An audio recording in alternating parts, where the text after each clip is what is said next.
लेकर जो उस टाइम के हमारे डॉक्टर राजेंद्र प्रसाद जो भारत के राष्ट्रपति थे, उन्होंने आर्टिकल 143 का प्रयोग किया, जिसमें आर्टिकल 143 ये कहता है कि अगर राष्ट्रपति सुप्रीम कोर्ट से किसी विधिक मामले पर सलाह लेना चाहे तो वो सलाह ले सकता है।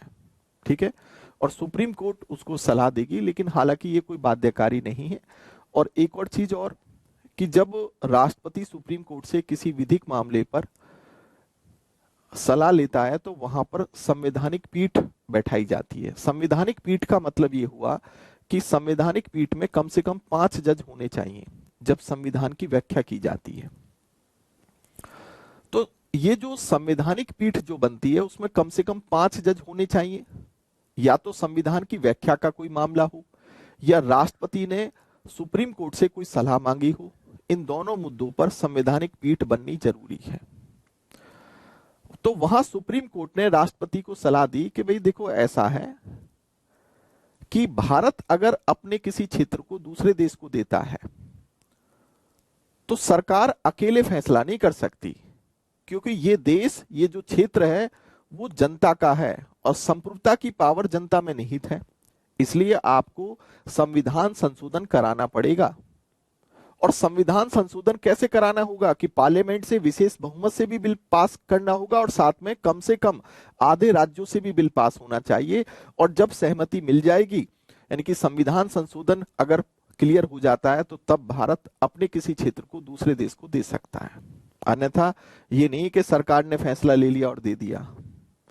तो कुल मिलाकर यहां पर फैसला इस बेरूबाड़ी केस में यही आया कि ठीक है भाई, आप संविधान संशोधन करा के अपने क्षेत्र को दे सकते हो। और इस फिर क्या हुआ, एक 9वां संविधान संशोधन हुआ 1960 में इस बेरूबाड़ी केस के बाद, और ये बेरूबाड़ी क्षेत्र यानी कि पूर्वी पाकिस्तान को दे दिया गया। फिर आपने दूसरा एग्जाम्पल देखा होगा, अगर मैं बताऊं तो एक 100वां संविधान संशोधन हुआ था 2015 में, जिसमें बांग्लादेश और भारत के बीच में भूमियों का यानी कि जमीनों का आदान प्रदान हुआ, जिसमें भारत ने कुछ गांव बांग्लादेश को दिए और बांग्लादेश ने कुछ गांव भारत को दिए। ठीक है, तो हम यहां पर एक सीधा सीधा पॉइंट ये समझे कि किसी क्षेत्र को लेना हो या देना हो, तो लेने के लिए तो सीधा सीधा है कि आर्टिकल 2 के अनुसार संसद में साधारण बहुमत से बिल पास करा के हम किसी क्षेत्र को अपने भारत में स्थापित कर सकते हैं, शामिल कर सकते हैं। लेकिन अगर हमें कोई क्षेत्र देना हो तो उसके लिए 368 के तहत संविधान संशोधन कराना होगा। और उसका प्रमाण ये है कि बेरूबाड़ी क्षेत्र हमने दिया पूर्वी पाकिस्तान को यानी कि बांग्लादेश को, 9वां संविधान संशोधन कराया 1960 में, और हमने बांग्लादेश को बाद में 2015 में 100वां संविधान संशोधन करा के कुछ गांव दिए और उसके कुछ गांव हमने लिए। समझे इस बात को? ठीक है, हाँ जी। सॉरी, वेस्ट बंगाल है, देख लेना, पूर्वी, हाँ पूर्वी बंगाल होगा। ठीक है, हाँ जी, 2015 का। तो समझ में आ गया ये बेटा? तो इसको ध्यान रखिएगा कि अर्जन और अर्पण। अब बात यहां पर एक नोट करके ही लिख सकते हो, ये अच्छा पॉइंट है।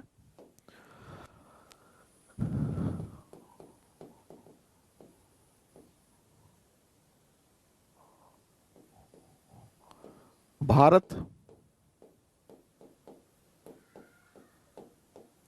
एक संप्रभु राष्ट्र है जिसके तहत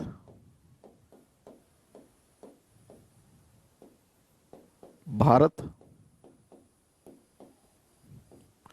किसी क्षेत्र का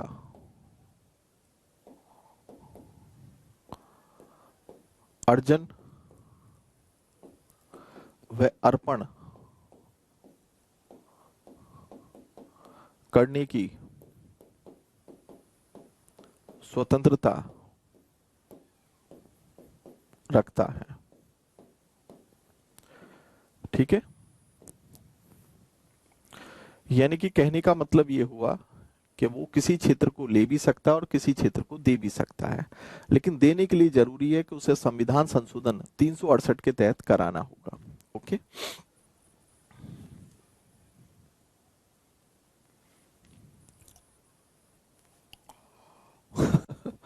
मैं अब तक ये सोच रहा था कि ऐसा क्वेश्चन क्यों नहीं आया, वो इंद्रजीत ने पूछ ही लिया। और ये वाकई गजब का क्वेश्चन है। इंद्रजीत ने कहा कि सर पुडुचेरी भारत में शामिल करते समय भी तो संविधान संशोधन किया गया था, जबकि आप कह रहे हो कि जब भारत किसी क्षेत्र का अर्जन करेगा तो वहां संविधान संशोधन नहीं होगा। ये कतई मैं कह रहा हूं 101 रुपए का क्वेश्चन है। और मैं सोच रहा था कि अब तक किसी बच्चे ने ये क्वेश्चन पूछा क्यों नहीं है।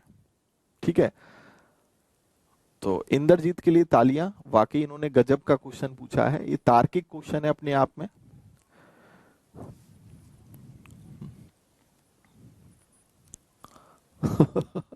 इसका आंसर मैं बता देता हूं। देखो ऐसा है, जब हम किसी बाहर के क्षेत्र को भारत में शामिल करते हैं तो वो आर्टिकल 2 के अनुसार ही शामिल होता है, जिसमें लिखा है कि आप पार्लियामेंट में साधारण बहुमत के साथ बिल पास करा के आप किसी क्षेत्र को अर्जित कर सकते हो। सिंपल सी बात है। लेकिन अब बात ये आती है कि सर दादर एंड नागर हवेली, दमन दीप, गोवा, पुडुचेरी, सिक्किम ये हमने शामिल किए और उस टाइम तो आपने संविधान संशोधन बताया था। तो इन दोनों में विरोधाभास क्या है? देखो रीजन ये है, जब हम किसी क्षेत्र को शामिल करते हैं तो शामिल करने के लिए हम संविधान संशोधन नहीं करते, लेकिन उस क्षेत्र को जब हम किसी आर्टिकल के साथ जोड़ते हैं तो तब तो हमें संविधान संशोधन कराना पड़ेगा भाई। क्योंकि आप जानते हो कि संविधान में अगर कोई संशोधन करना पड़ेगा तो इसका मतलब क्या है कि आपको 368 का तो प्रयोग करना पड़ेगा। अब इसका प्रमाण बताता हूं।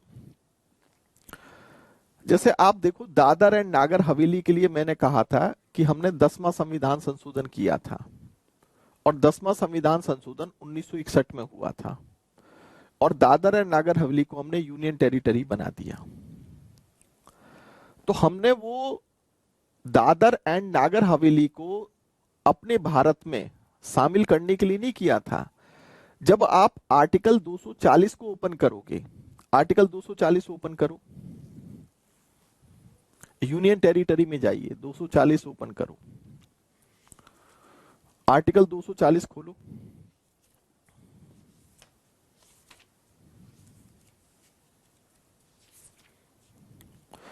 देखो आर्टिकल 240 में क्या लिखा है, वो संघ शासित प्रदेशों में लिखा हुआ है 240, कुछ संघ राज्य क्षेत्रों के लिए विनियम बनाने की राष्ट्रपति की शक्ति।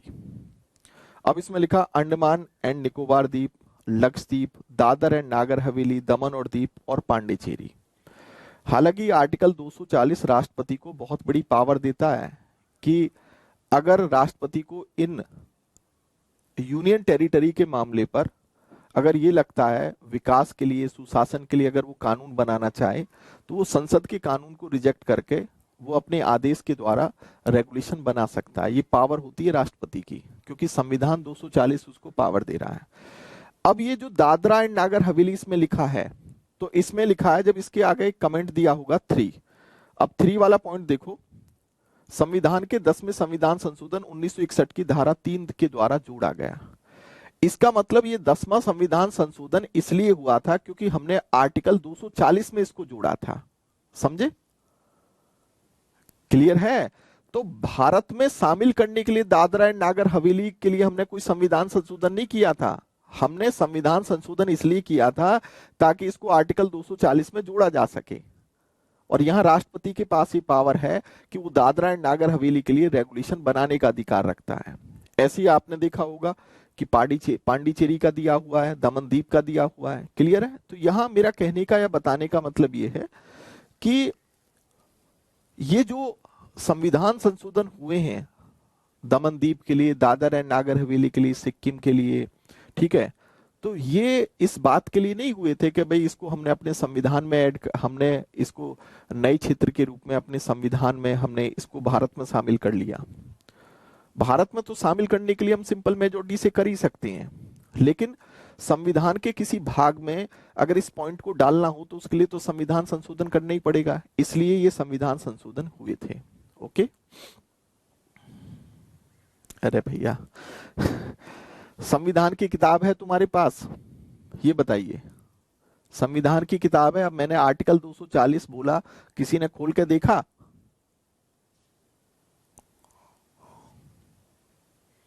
तो पहले तो मार्केट से भारत का संविधान की जो बुक है ना, बियर एक्ट, ये पहले खरीद लो। ठीक है, और जिस तरीके से मैं आर्टिकल बताता हूं तो उनको देख लिया करो। जैसे अभी मैंने आर्टिकल 240 की बात बताई, तो मैंने आंसर दे दिया है कि अगर किसी क्षेत्र को, बाहर के क्षेत्र को भारत में शामिल करना हो, वो सिंपल मेजोरिटी के साथ ही होता है। ऐसा आर्टिकल 2 के अनुसार संसद कर सकती है। ठीक है, लेकिन जो आप कह रहे हो कि ये संविधान संशोधन क्यों हुए थे, वो इसलिए हुए थे कि अन्य प्रावधानों के साथ हमने इनको जोड़ा था, तो इसलिए संविधान संशोधन कराया गया। ओके, समझ में आ गया? तो कुल मिलाकर ये लक्ष्मीकांत की बुक में नहीं मिलेंगी ये चीजें, लेकिन बट क्वेश्चन बेटा आपका गजब था, अच्छा क्वेश्चन था, लॉजिकल क्वेश्चन था। ठीक है, अब समझ में आ गया होगा आपको। ये लिखना है, लिख लीजिए इसको।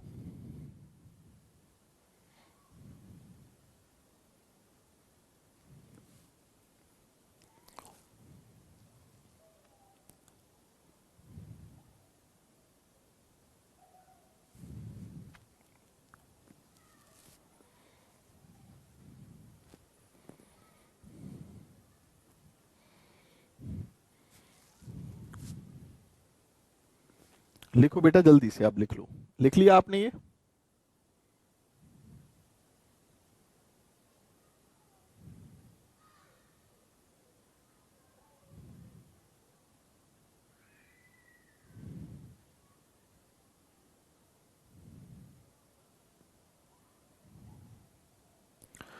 अरे वेस्ट बंगाल का बेटा ये था, वेस्ट बंगाल का मतलब क्या, पश्चिम बंगाल।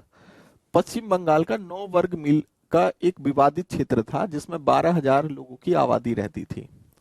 अब हुआ ये था कि पूर्वी पाकिस्तान को लेकर, जिसको आज बांग्लादेश कहते हैं, तो भारत का विवाद बना हुआ था। तो भारत सरकार ने फैसला लिया कि हम चलो इस क्षेत्र को दे देंगे। लेकिन अब क्योंकि इस बात को लेकर आंदोलन हो गया और फिर सुप्रीम कोर्ट ने इस बेरुबाड़ी केस में ये कहा कि बिना संविधान संशोधन 368 के बिना आप अपने क्षेत्र को किसी अन्य देश को नहीं दे सकते।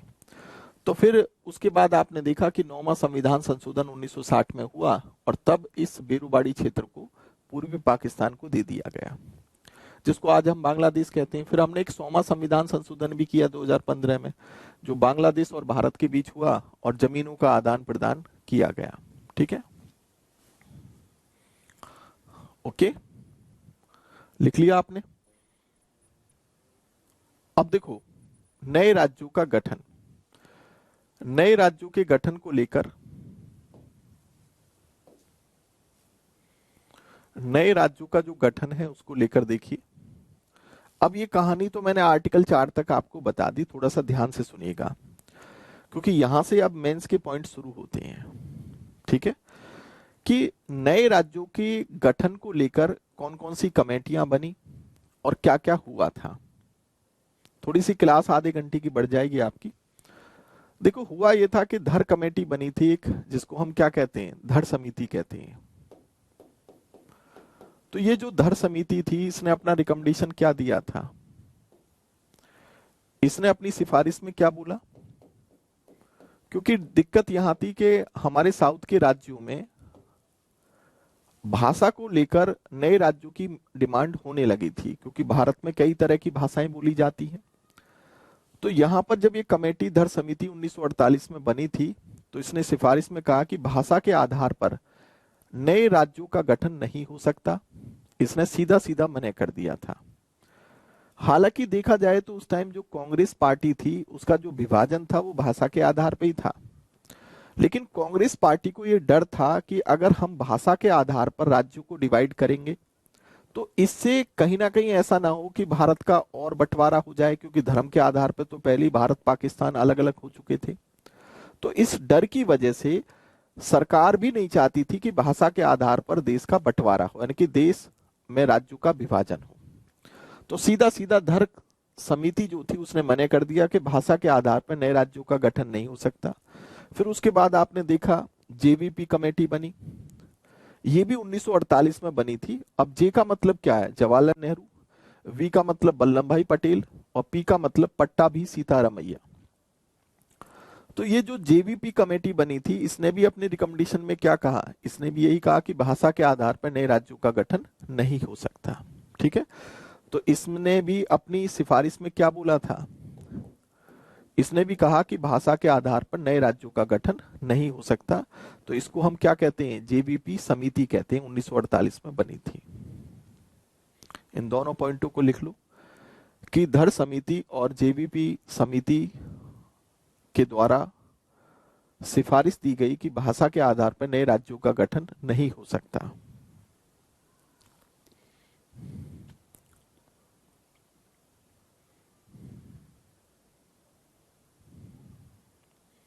हाँ जी, एरिया के साथ लोगों को भी दे दिया, बिल्कुल।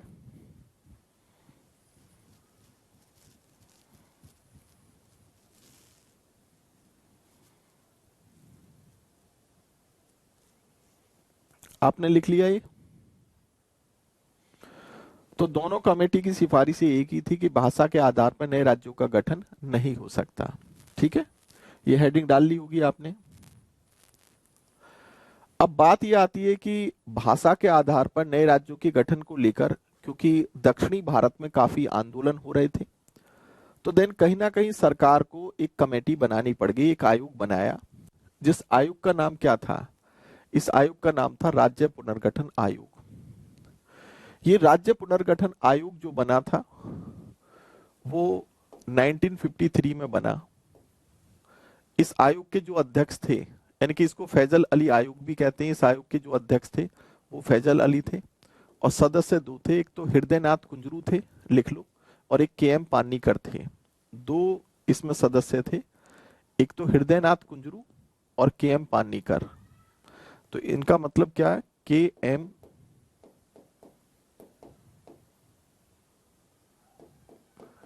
पानीकर थे और ये हृदयनाथ कुंजरू थे। कौन थे? हृदयनाथ कुंजरू थे। हालांकि इसने अपनी राज्य पुनर्गठन आयोग ने अपनी सिफारिश में क्या कहा? इसने अपनी सिफारिश में कहा कि देखो, जब किसी नए राज्य का गठन होगा तो उसमें भाषा को भी देखा जाएगा, उसमें एकता को भी देखा जाएगा, उसमें लोक कल्याण को भी देखा जाएगा, और इसके अलावा अगर हम देखें तो और भी हम पॉइंट ले सकते हैं। जैसे कि हम ले सकते हैं भाषा, यानी कि कहने का मतलब ये हुआ कि इसमें सांस्कृतिक एक रूपता को भी देखा जाएगा। चौथा पॉइंट ले लो,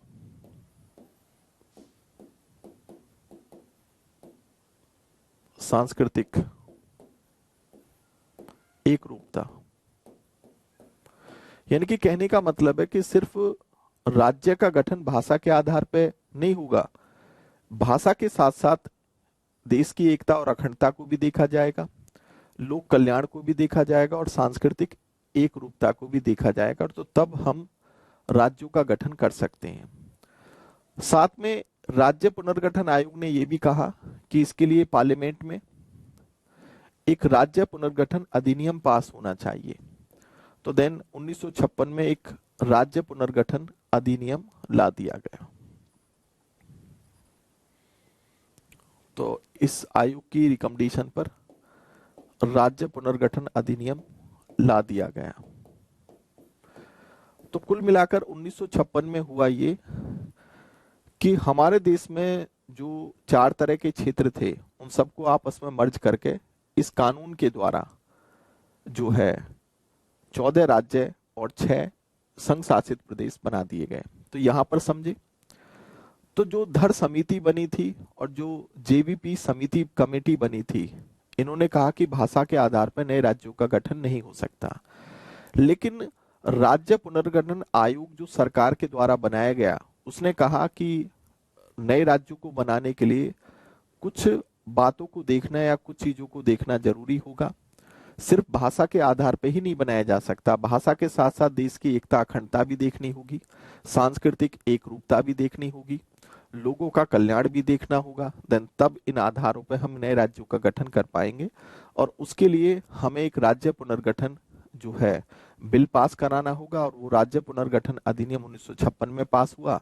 तो आज की डेट में आप देखोगे 1956 से जितने भी राज्य बने हैं वो सब इस 1956 के कानून में ही संशोधन होता है और नए राज्यों का गठन कर दिया जाता है। इसका मतलब आर्टिकल 3 के अनुसार जो नए राज्यों का गठन होता है या जिसको हम राज्यों का पुनर्गठन कहते हैं, तो कोई संविधान संशोधन थोड़ी कराया जाता है, इस कानून में ही तो संशोधन होता है।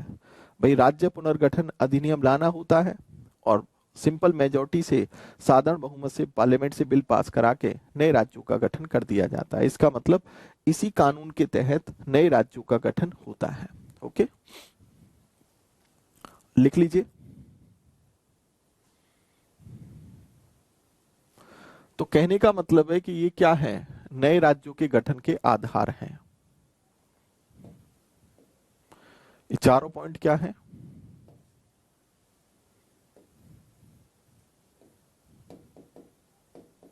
नए राज्यों के गठन के आधार।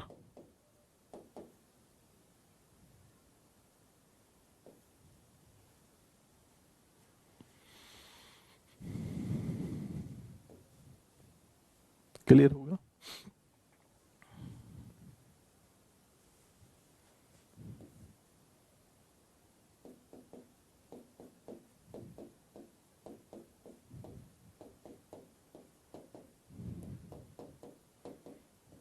नए राज्यों का पुनर्गठन इसी कानून के तहत होता है।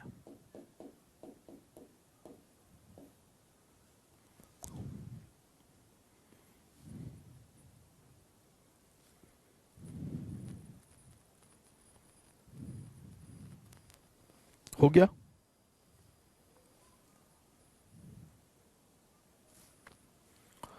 अरे यार,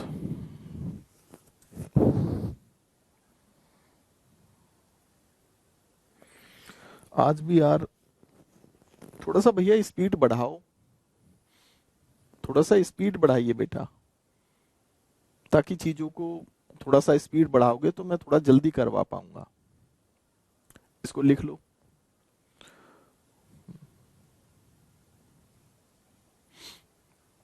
लिख लिया कि राज्य पुनर्गठन आयोग 1953 में बना था।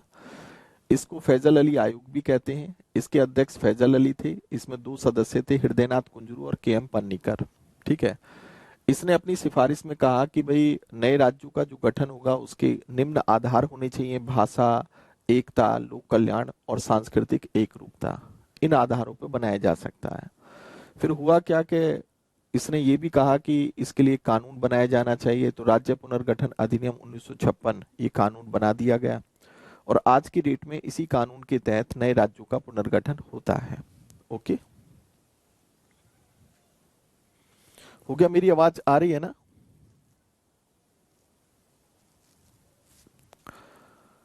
अब उसके बाद अगर आप देखोगे तो आप अच्छी तरह जानते हो कि 1950 में हमारे देश में जो क्षेत्र थे, यानी कि कहने का मतलब है कि ये क्षेत्र जो है 1950 में, यानी कि 1950 से लेकर 1956 तक 4 तरह के क्षेत्र थे भाई: क्षेत्र ए, क्षेत्र बी, क्षेत्र सी, क्षेत्र डी। ठीक है। अब इसमें जो राज्य थे वो 9 थे और हमारे संविधान के भाग 6 में इनके विषय में वर्णन था। अब क्षेत्र जो बी थे उसमें बड़ी रियासतें थी और 9 थी और इनका वर्णन भारतीय संविधान के भाग 7 में था। छोटी रियासतें 10 थी और इनका वर्णन हमारे संविधान के भाग 8 में दिया हुआ था। ये आप अच्छी तरह जानते हो। ठीक है। और आप ये जानते हो कि यहाँ पर अंडमान निकोबार और अर्जित क्षेत्र थे। अब जब 1956 में ये जो आपका राज्य पुनर्गठन अधिनियम 1956 जब लाया गया तो इसके द्वारा हुआ क्या, इनको सबको आपस में क्या कर दिया गया, विलय कर दिया गया, इन चारों क्षेत्रों को। और विलय करके 14 स्टेट और 6 यूनियन टेरिटरी, संघ शासित प्रदेश बना दिए गए। और आज अगर हम वर्तमान में देखें तो इसी राज्य पुनर्गठन अधिनियम में संशोधन होता है और आज 14 स्टेट की जगह 28 राज्य हैं और 8 यूटी हैं। क्या है? समझ में आ गया? तो इन आपस में इन सबको क्या कर दिया गया, विलय कर दिया गया इस कानून के तहत।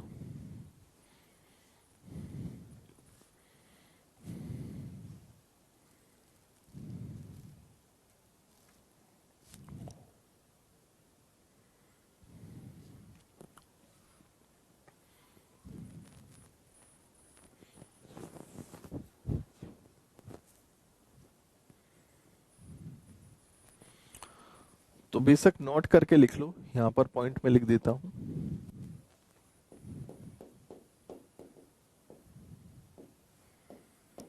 तो राज्य पुनर्गठन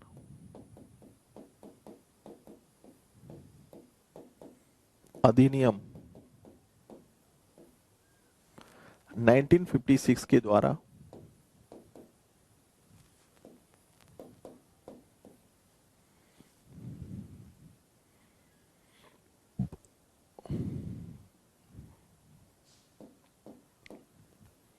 सभी क्षेत्र ए, बी, सी और डी को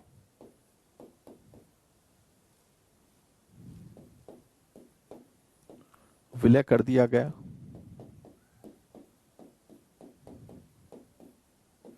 और 14 राज्य व 6 संघ शासित प्रदेश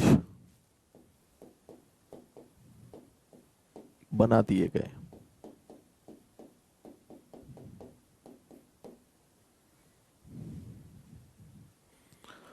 वर्तमान में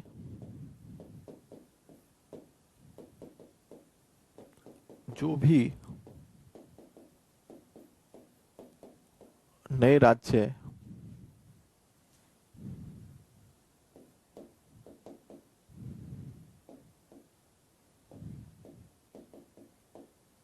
व संघ शासित प्रदेश बनते हैं,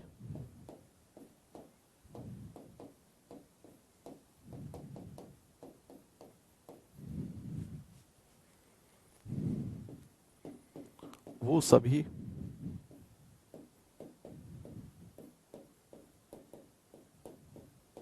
पुनर्गठन अधिनियम द्वारा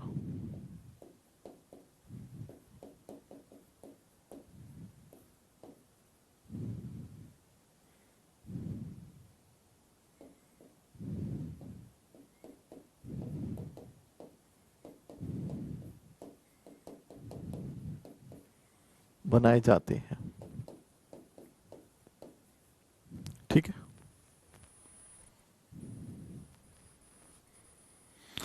तो राज्य पुनर्गठन अधिनियम 1956 के द्वारा सभी क्षेत्र ए, बी, सी, डी को विलय कर दिया गया और 14 राज्य और 6 संघ शासित प्रदेश बना दिए गए। वर्तमान में जो भी नए राज्य व संघ शासित प्रदेश बनते हैं, वो सभी राज्य पुनर्गठन अधिनियम 1956 के द्वारा ही बनाए जाते हैं। ठीक है, क्लियर हो गया। और राज्य पुनर्गठन अधिनियम 1956 आर्टिकल 3 के अनुसार बनता है। ठीक है, बना है। तो आई थिंक ये समझ में आ गया, लिख लिया आपने।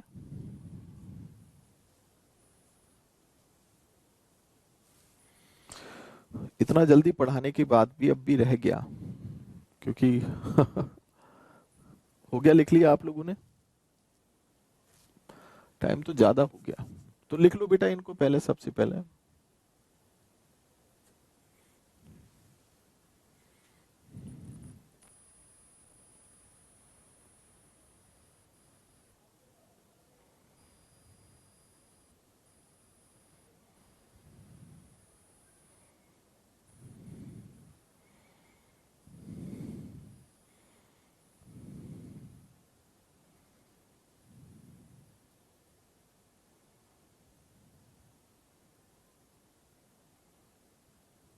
हो गया।